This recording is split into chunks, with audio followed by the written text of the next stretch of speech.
True Terror Tuesdays. Back at it again. You might be asking yourself, why are you holding a little Glocky? Because, listen, all right. Last time we recorded these videos, there was a couple that made me feel a little bit uncomfortable. Okay, I felt the need to defend myself. So this time, I got it in my hand. I'm ready to go. Make sure to grab some hot cocoa, kick up your feet, and relax. Let's get ready to enjoy some scary time together, shall we?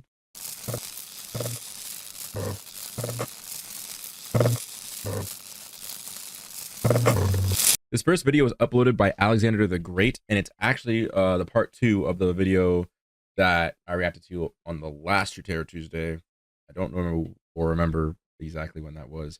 But anyway, this is part 2. I told you guys we'd be reacting to part 2 in the next one, and here we are. So, let's see. Did the little girl get gobbled up by her mother? Or fake mother? We will see.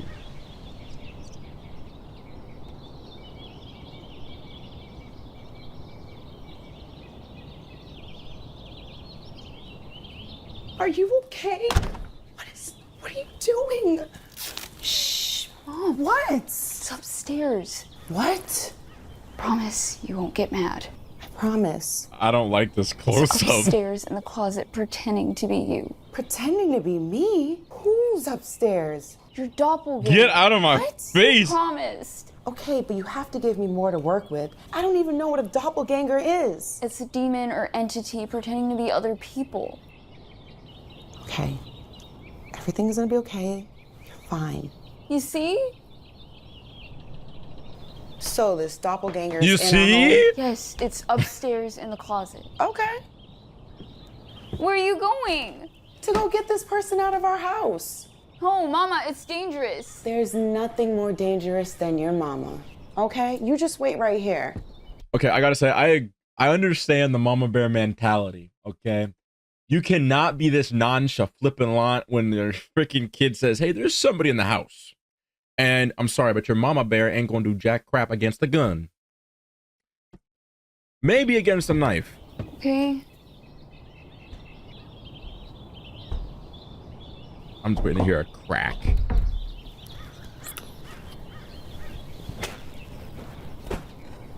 Mama, Yes, sweetie? are you looking? I'm looking. Just stay down there. Give me a moment. Okay.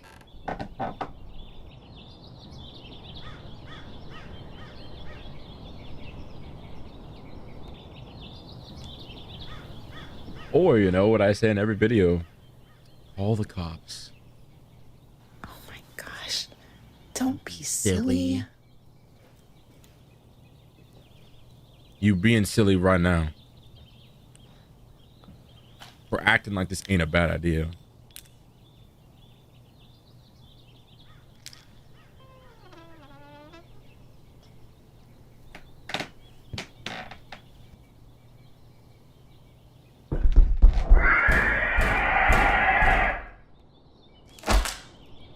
There's the crack. Yep.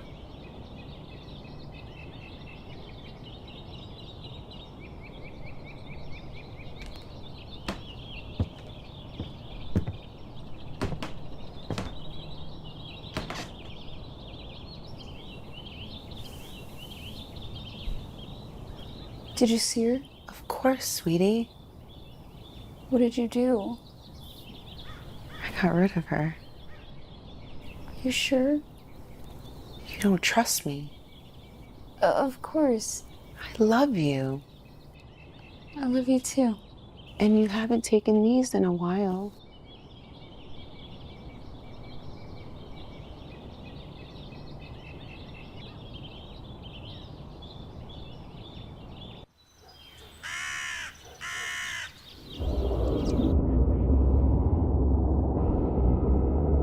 None was a pass since May. Agnes and her daughter granted her custody of the second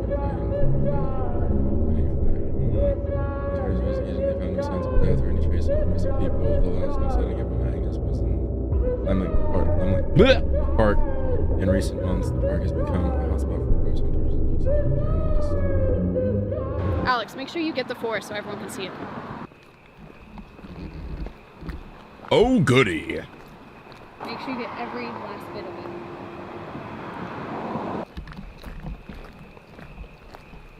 Make sure you get every last bit of it. Don't be scared. That demon's gonna get every last bit of you. I I guarantee. think I see something in the tunnel. Zoom in. Hello? Is anyone in there? Hello? Can you help me? Nah, but What's the matter? I sprained my ankle. I can't walk. Can you come in the darkness and help me? if someone ever says, I sprained my ankle, I can't walk, come into the darkness. If they take the time to say, come into the darkness, I'm sorry. I'm out of there. You messed up by telling me to come into the darkness. I'm good. I'm good. I'm gonna go back to church, get baptized again, some holy water all over my head. I'm a lady and I can't see. I'm a lady and I If can't I see. don't get help, I'll die. And I promise I won't hurt you. Who said anything about hurting anybody? You see what I'm saying? Like, bro, you're just freaking... Not even a little bit. Okay, I'm coming in with my camera crew. Oh, I'm so thankful. It's just a woman. We have to help her. Come on. You don't know how frightened I've Cut the been. cameras. Cut the cam...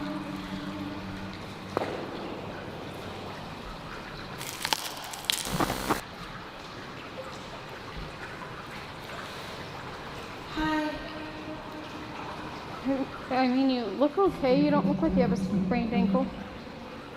So? Just take it out and put it back in.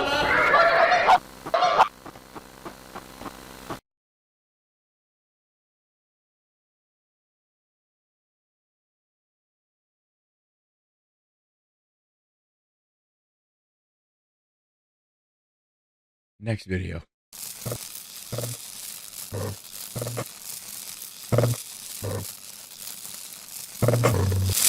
This next video was uploaded by, you guessed it, Mr. Nightmare yet again. These are true Christmas horror stories. 'Tis the season, am I right? Let's get started. Can't wait to have my holiday spirit scorched. I'm a single mother of my 8-year-old boy Mark. When this happened, he was 5 and I was 27. I have my own house that was passed down to me from my grandparents. It's in the quiet side of town with a lot of older people, and I still live here with Mark today. Nice. It was Christmas time, and I was out with Mark shopping. I was doing my Christmas shopping for my family. Mark and I went to the mall, including a few clothing stores and a hardware store where I bought a gift As for my you do. dad. After all the shopping was done, I took Mark to McDonald's to get Better him been some Home burgers Depot. and ice cream. Afterwards, we left the mall through the south exit, and here we bumped into a mall Santa standing outside. He waved at us and said the usual Santa stuff. He then knelt down to get to Mark's level and asked him what he wanted for Christmas. Mark led my hand closer to the Santa, and I allowed it because he seemed like a normal, nice mall Santa. Mark said he wanted a Nintendo Switch, which ironically was what I was planning on buying him for Christmas. Oh, that's sweet. The Santa laughed and said, "If you're good, maybe you'll get it," while looking up at me and winking. I smiled, and then he stood up and started complimenting me, saying to Mark, "Your mother's a looker, Mark, you know that?" And Mark laughed, even though he didn't know what that meant. I still smiled. Then we had a couple minutes worth of seemingly friendly adult conversation about the holiday mayhem Mom's and a looker, such. kid. The guy said he worked for the mall. I regrettably mentioned the stress of being a single mom during Christmas is unfathomable, and then I made a joke about needing Santa's help. Then the Santa made what I thought was an innocent joke, saying, "Mark, have you ever heard the song I Saw Mommy Kissing Santa Claus?" And Mark shook his head yes. Then he leaned in towards me with his cheek, implying he wanted me to kiss his cheek. I was going to give him an innocent little peck on the fake beard, but as I leaned in, he turned his head and tried doing that old trick where he kisses you on the lips instead. I moved my face away in time. The way he did it was so creepy and aggressive too. He looked at me and started doing the Santa kind of laugh, but there was nothing jolly about it. I said, "Come on, Mark." He started walking away. He yelled Merry Christmas, and that was the last thing I heard him say. Merry As we Christmas. drove away past the back exit of the mall, I noticed he wasn't there in front of the entrance anymore. I wish I took that into consideration as to what may have happened next. We got home, and after bringing everything inside, I locked the door, and Mark and I started to watch a Christmas movie. Our wholesome time together was then interrupted. My doorbell rang. I wasn't expecting anyone, and it was late for any kind of door-to-door people. You have either a camera I told Mark to keep watching as I went to go answer the or door. people. I said, "Who is it?" through the door. Yep. And a man's voice on the other side said, "It's Santa." Yep. My heart dropped. Call the cops. Said, "If you're the mall Santa, please go away or I'm calling the cops." There you go. He replied, "You dropped something out of your bag, miss. I'm just looking to return it." I replied, "What did I drop?" He replied, "I don't know, miss. I'm not looking to be nosy, but if you open the door, I can hand it to you." I repeated myself that I wanted him to leave now. I then decided to call the mall management office of the mall to report this, but the man on the phone said they don't officially hire any mall Santas at this mall, and that whoever's dressing as Santa is doing it on their own accord. With that bit of information, I felt incredibly unsafe. Oh. I went back to be with Mark, but my mind was elsewhere Call now. the cops. I felt this sickly, worried feeling in my gut. I made an excuse to get up again after a few minutes. I went to the kitchen out of earshot of the TV. I raised the blinds to the kitchen window. I couldn't see anything out there, being that the kitchen light was on and it was pitch black outside. But I heard a man yelling, "Ho, ho, ho." He was probably out there watching me at that very moment, looking out the window. Nope.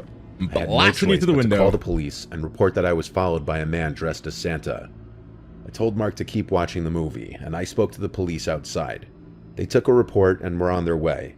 The police having come made me feel just a little better. A few nights later, though, my doorbell rang again, around the same time, if not a little later. Mark was already asleep tonight. I was in the living room watching a show. I turned off the TV and went upstairs to my room, which is connected to Mark's room. The doorbell didn't ring again, but I never went back downstairs that night. It wasn't until the next day when I was leaving the house that I found the note taped to my front door. It was typed out and printed. This is a picture of the note, and it said, "I'll just be blunt. I'm sure you can guess who this is. I didn't mean to scare you the other night. I just had a long shift, and when a pretty lady talks to you after pretending to be Santa for 6 hours, hormones kind of go crazy. You and your son are the cutest things ever, and I'd love to one day be a part of your family. You can't pretend you didn't feel the connection when we spoke the other night. I already know where you live, now I just need your number. Feel free to shoot me a text whenever, and maybe we can plan something one day. Sorry, I know this may seem creepy or a bit much, but I'm the kind of guy where if I see something I like, I go after it. Anyway, happy holidays if we don't speak soon.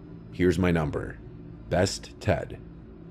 I wanted to crumple this up, but I took a picture of it, called the police again, and gave this to them. Since it had his number on it, the police could work with that. They said I'd be hearing from someone when action was taken, and that following Monday, I got a call from, I assume, a detective telling me that the man would not be contacting me anymore, and if he did, to let him know.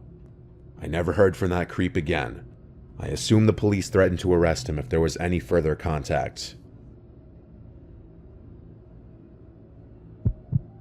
You know, I'm going to be honest. That's actually probably the smartest individual of all the stories we've reacted to so far. They called the cops on the second issue, like on the second, like moment of like worry. They called the cops the second time. Everyone else goes 4, 5, 6, 7, and then they end up dead. So, props to that person. Let's see. Well, actually, one more.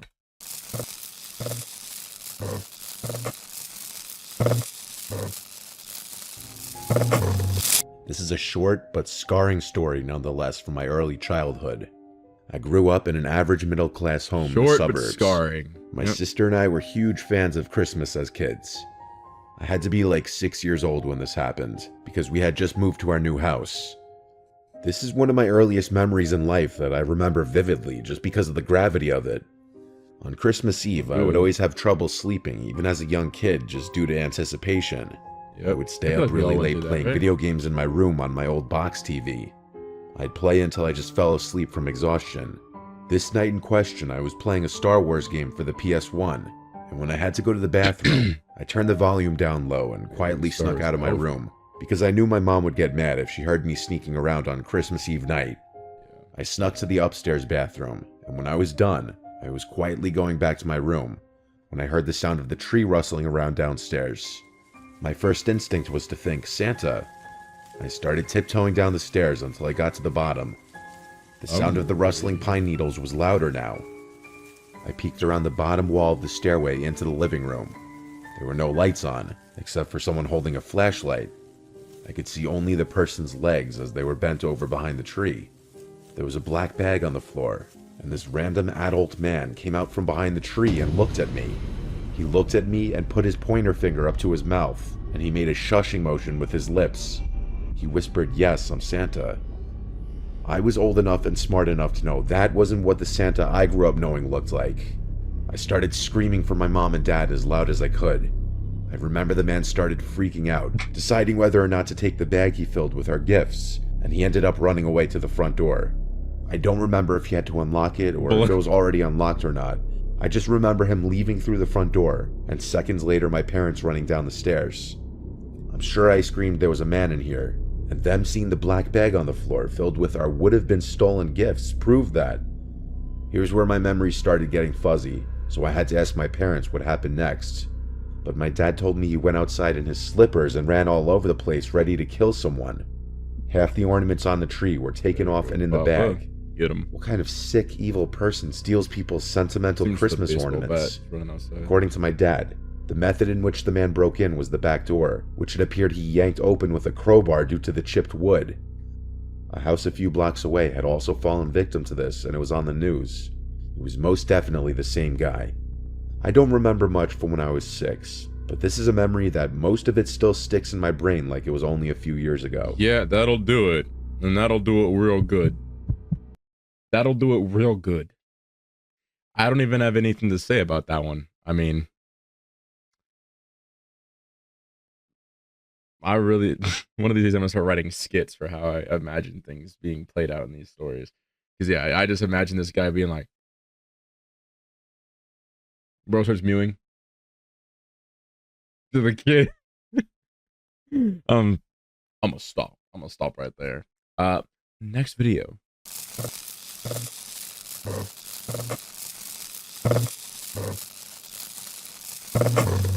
This next video was uploaded by Mort. Be sure to go check him out. More Christmas horror stories. But these are animated, so you get to go see the trauma. I don't just gotta hear it. We get to see it.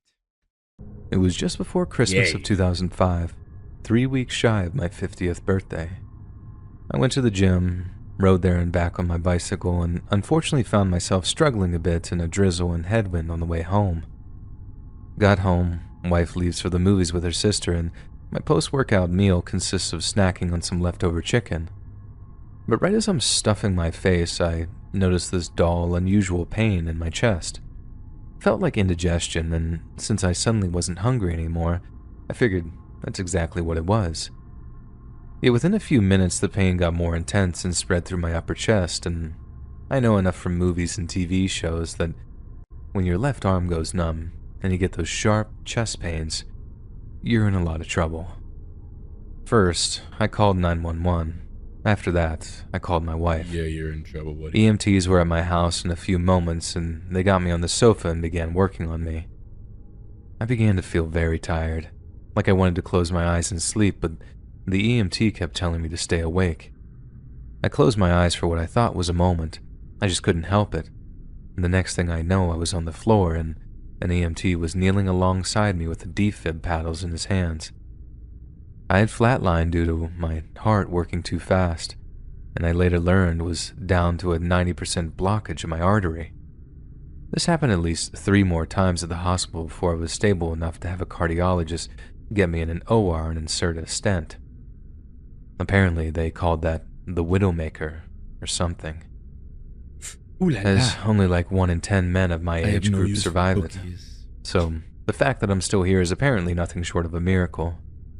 I spent the next 3 days lying in a hospital bed, and after I was sent home, I spent another 2 weeks recovering in my own bed, followed by almost 3 months of cardiac physical therapy. I've recovered well and am a pretty healthy 64-year-old today, I take a number of maintenance meds, and I fought hard to keep my weight down and eat correctly. But I suppose what I I really don't want like to say that here is freaking that Santa Claus. I don't recall going down before being shocked back. It's like you don't know what's happening. When I came to, it was like waking up from a deep nap. But it's the nearest to death I've ever been, and although I don't wish to get that close again, there came a sense of peacefulness that I just wasn't expecting. And ironically, that's what creeps me out the most.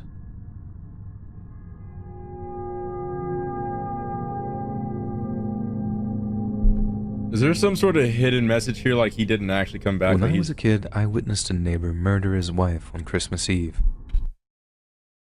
Okay. You can't just... When I was a kid, I saw my neighbor murder his wife on Christmas Eve. Rough take.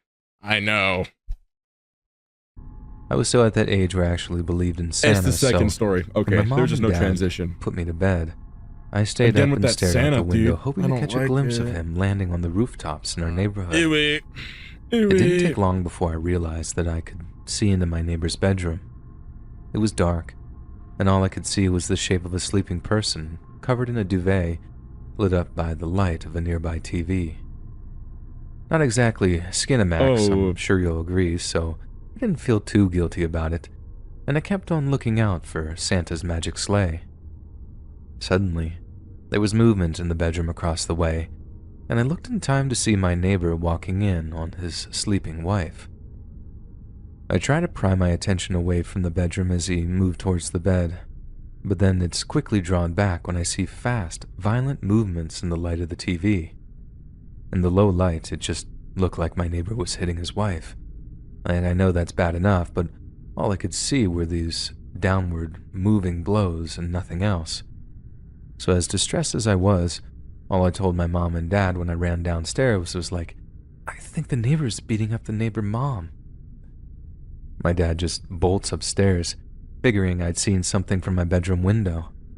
He went up to check it out, but by that time, someone had drawn the curtains. My dad asked me if I hadn't just had a bad dream, but I swore to him that I'd been awake and on the lookout for Santa. I then repeated everything I'd seen in exact detail, and by that time, Mom was listening too. When I finished, Dad and Mom gave each other a look. You know, one of those mom and dad concerned looks that's like an entire conversation within a silent word spoken. Then, my dad kneels down and asks me something. Buddy, are you sure that's what you saw? Because we could get in a lot of trouble if that's not true. But again, I'm not totally insistent that I saw what I saw.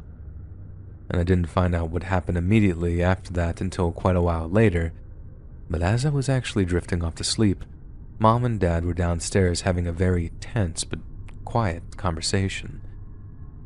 Dad, to his eternal shame, was insisting that I couldn't be sure, that the room had been dark, and that I might have even seen them possibly doing something that I shouldn't have, and just not understood what I was seeing. Mom, on the other hand, was steadfast in her better safe than sorry attitude, and told my dad that if he didn't call the cops, she'd take me to my aunt's place because she wouldn't be celebrating Christmas next to a wife-beating neighbor. And that was that. That's real. My dad called the cops. He said he was praying it was some kind of mistake, but given how he could just give an anonymous tip, he figured, why not? My parents then watched from their own bedroom window, which had a view of the neighbor's driveway, as the cops pulled up outside and knocked on their door. They said it was this nail-biting moment, hoping they'd hear the sound of the neighbor's wife answering the door before being all, "Oh, good evening, officers. What seems to be the problem?" That way, they could just carry on drinking eggnog and watching Jesus Christ Superstar or whatever they had on down there. But instead of that, they watched the cops knock, then knock again, all before they apparently turned on their flashlights and began circling the home. What woke me up was hearing, "Sir, come out with your hands up," and all this other cop speak when the police finally blocked off the guy's house for the eventual standoff that would unfold. Our neighbor had a gun and he was threatening to shoot at police officers if they attempted to enter his home. The next thing I remember, my mom is rushing into my room and telling me to get dressed. The cops had knocked at our house and told us that they were evacuating the area just as a precaution in case a shootout had commenced. Our house had that old stucco style of wall, which is apparently pretty safe, but even so, the cops weren't taking any chances. Considering that we lived in Texas at the time, the guy could have had anything in there. My parents say that when they were driving out of the area, the whole street lit up by blue and red flashing lights. They had no idea what kind of scene that they were going to come back to. This wasn't all that long after the whole Waco thing either.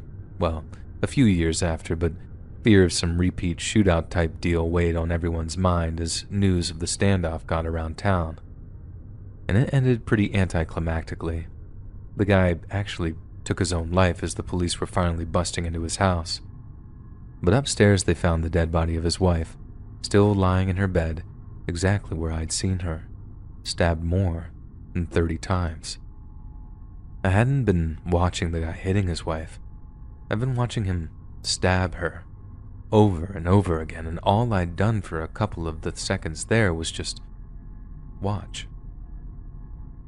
Once all the info was out there, Mom and Dad tried as best they could to shield me from it, because they correctly figured that once I put two and two together and worked out what I'd seen, I'd be extremely messed up by it. And yeah, I really was. Seeing it screwed me up for a long time afterward, and I didn't grow up out of the general anxiety disorder until my early 20s. I just figured that if our neighbor could do something so terrible to someone he seemed to love, then anyone could do it. People I'd known for years, people I was otherwise warm to, they could be capable of the obscenest acts of random evil. Just because they looked normal, just because they smiled when they saw you in the driveway in the mornings, didn't mean they were a monster, hiding in plain sight.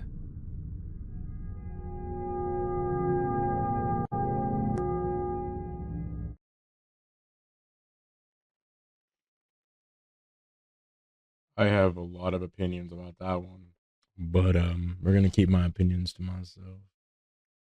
I didn't like that. I didn't like that at all. Not one bit.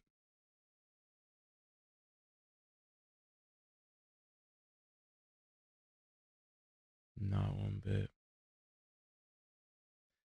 We'll react to one more. Next video.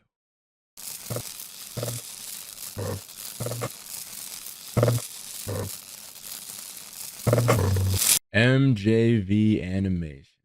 Never let you down. They're the finale for today.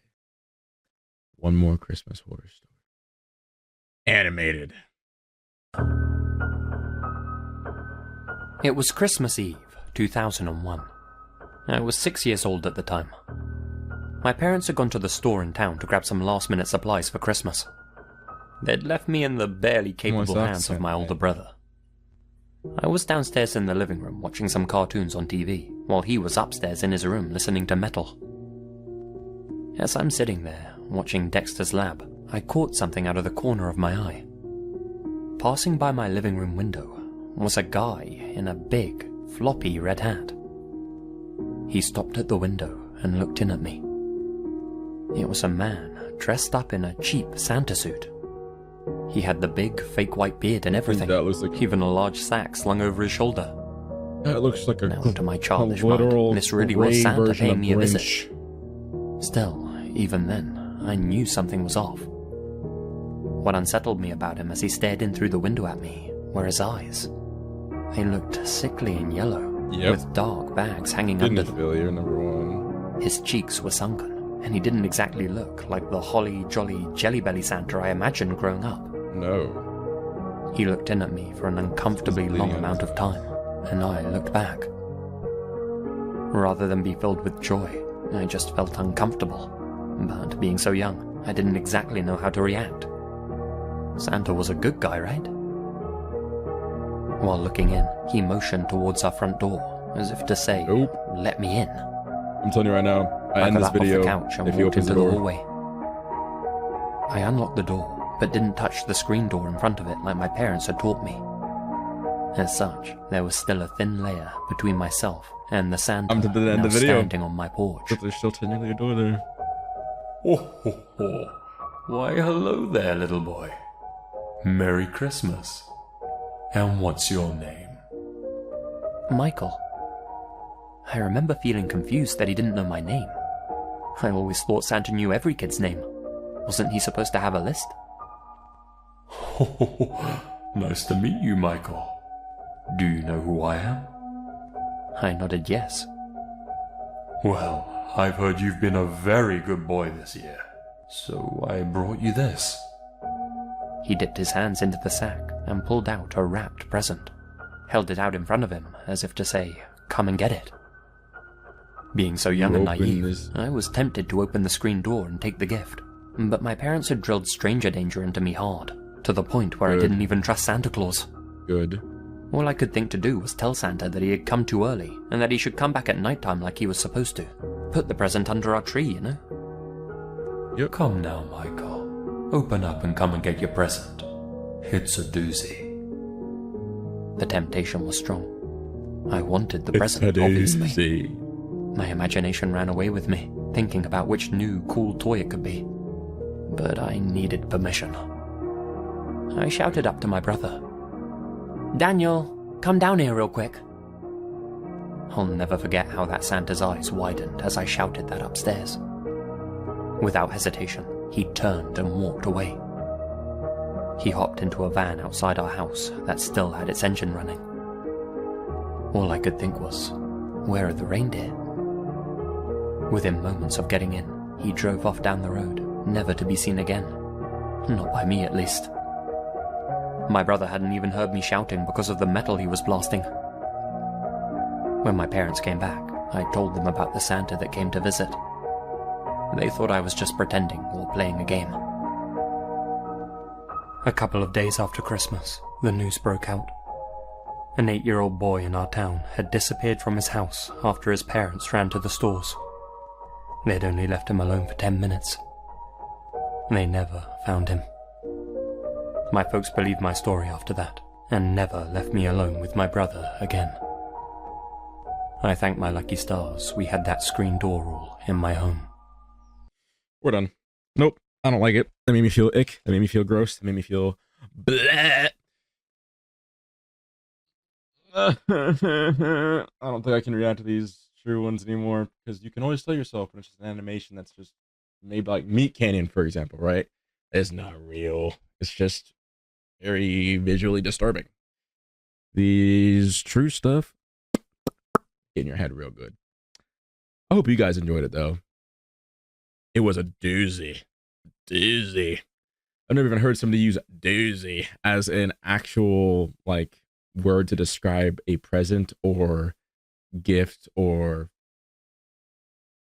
yeah, that was I just don't like. I don't like. Anyway, I of course hope you guys did enjoy. If you can't tell, I got small bags under my eyes. Whoopsie daisy. I'm gonna go lay down and take a nap. But I hope you guys did enjoy, and as always, I will see you guys in the next. Deuces. Oh, 'cause it's still cold.